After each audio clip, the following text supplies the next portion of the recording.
entendendo? Aqui, por exemplo, quem é a Secretaria a Secretaria de Agricultura e Desenvolvimento Familiar? Ela está como responsável, tá? Então, vocês vão cobrar de quem? Da Secretaria de Agricultura. É dela que vocês vão cobrar. Se tem um representante no conselho, isso facilita. Facilita. E aí vocês podem pensar. E a agricultura familiar? Não, mas a agricultura se acabou. Qual é o papel do gestor da diretriz?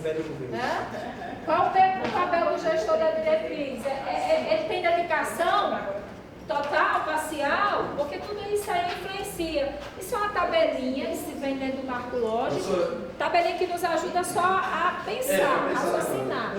Uma das questões, vamos dizer, das dificuldades que nós temos para isso é a disponibilidade dos conselheiros. Porque quem mais puxa, quem é mais interessados com a lista das licitações são os da sociedade civil. E aí, as suas entidades, já em crise, tem um monte de atuação que tem que dar de conta. Eu sei. E não tem como você acompanhar. Muito difícil isso. Agora veja, isso que nós estamos discutindo como um problema nosso, nós já não falamos isso, que nos faltava esse exercício de planejamento. Essas organizações também faltam. E se a gente perceber muitas vezes uma organização, se ela conseguisse olhar esse problema que elas enfrentam, elas melhorariam muito. Porque às vezes você tem uma organização da sociedade civil, por exemplo, tem lá, vamos supor, eu vivi muito de perto com essas organizações porque eu trabalhava na saúde e a gente convivia muito com as organizações do programa de DST, né, HIV/AIDS, né? E eles são muitos, eles eram bem,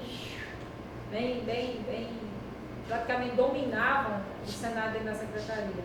Mas militantes mesmo, mas o que acontecia? Você tem uma organização dessa, que às vezes tem 10 pessoas ali dentro, mas eles não sabem, né, organizar a metodologia de trabalho. E muitas vezes eles estão na Secretaria de Saúde, eles estão na outra. Às vezes um só queria representar tudo, porque nós temos uma coisa chamada ego, principalmente na cidade, né? Muito grande, e o cara queria ser, tinha um lá que era bastante problemático com a identidade que ele tinha, né? A entidade que ele tinha, por causa disso, porque ele queria ser o cara que estava na frente de tudo. Então ele não dividia as responsabilidades.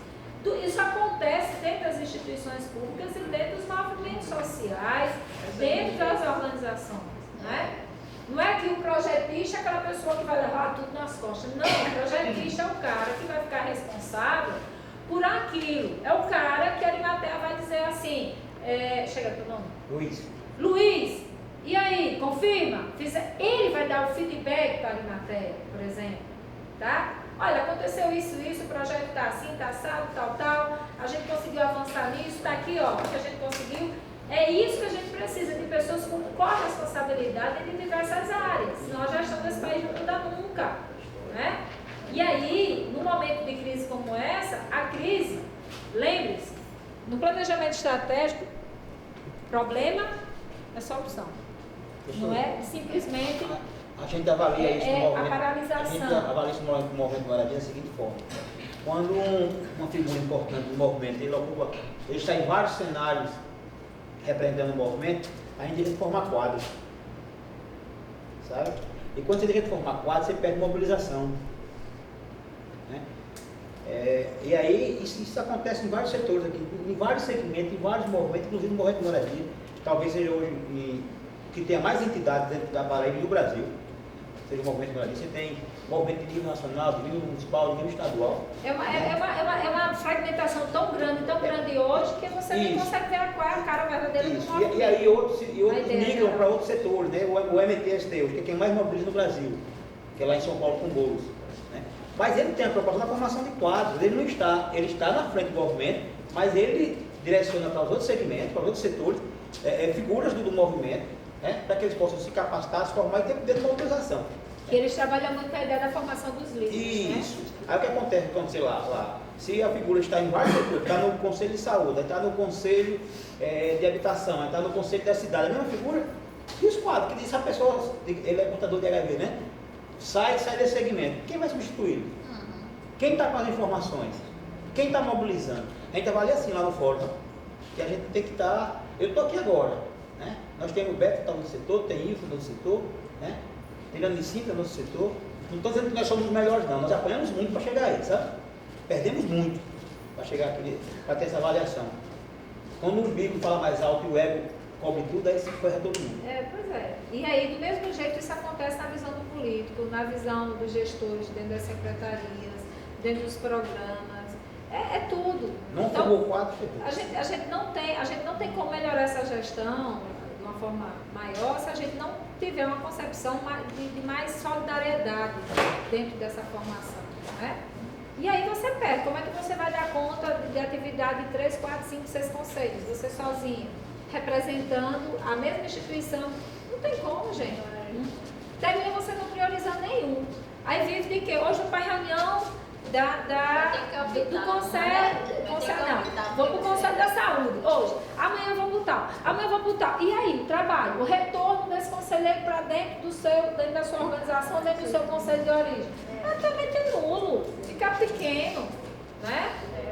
Fica muito fragmentado. É bom essa discussão interdisciplinar, mas a gente tem que saber que alguém vai ter que traduzir, multiplicar as ideias, multiplicar o conhecimento, né?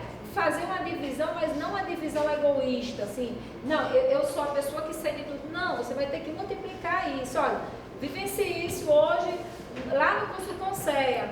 Olha, vamos replicar, vamos poder desenvolver, vamos aqui poder, né? É assim que a gente tem que fazer para ir melhorando a gestão. Então, na etapa 3, que é a formulação da estratégia, que a estratégia a gente já disse que é no caminho, o modo, tal. Então, que estratégias o Conselho pode criar, fazer em relação aos aspectos que pretende atuar? Vocês têm que definir a cara de vocês. Vocês têm que mostrar o retrato de vocês. Vocês têm que dizer para que vieram, enquanto Conselho, dentro dessa gestão. E vocês têm que se articular, sim, politicamente, mas também ter muita ferramenta técnica para trabalhar. Então, o que é que o Conselho pretende nesses 2 anos de gestão? Penso eu, posso estar equivocada, porque no Brasil tudo a gente multiplica demais. Se eu tenho um plano estadual, por exemplo, tenho um plano estadual, que é de 4 anos, que é dentro do cenário de governança e tem um momento transitório, né? O outro governo que vai entrar, ainda vai pegar o plano. Não é assim? 18 e 19. Não é isso? Então, já fica 2 visões políticas dentro do mesmo plano.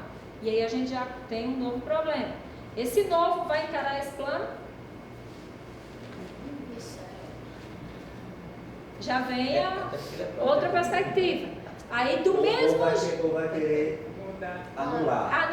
Vai fazer como Começar tudo de novo. terminou. Aí vem também o mandato do Conselho, né? Aí o Conselho, que defendeu esse plano, em 2016, quando foi criado, em 2019 já não é o mesmo. Então percebe como as políticas, isso não acontece em outros países, essa coisa tão fragmentada, tá? Então, quem construiu não vai estar na gestão, para ver isso acontecer, ok?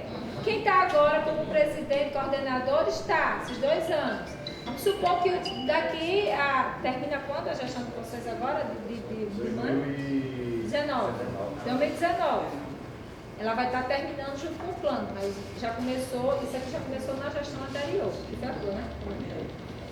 Compreende? Se não for um grupo articulador, a coisa já se fragmenta toda, tanto na parte do controle como na parte da execução por parte do Estado. Né?